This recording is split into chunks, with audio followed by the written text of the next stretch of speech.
To convert multiple JPG images to one PDF on Samsung Galaxy S24 Ultra, open Gallery app and then open the album where all JPG images you like to convert to PDF are in.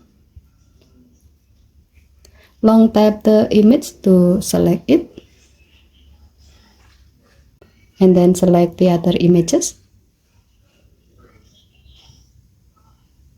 Tap create and then select save as PDF. Select the desired order. As the example, we will select default order where the files will be ordered based on the time they are selected. Tap edit icon at the top right and then tap save to convert the selected JPG images to one PDF.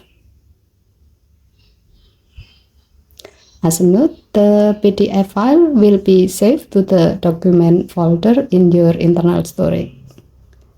Okay, thank you for watching. Please help to like and subscribe.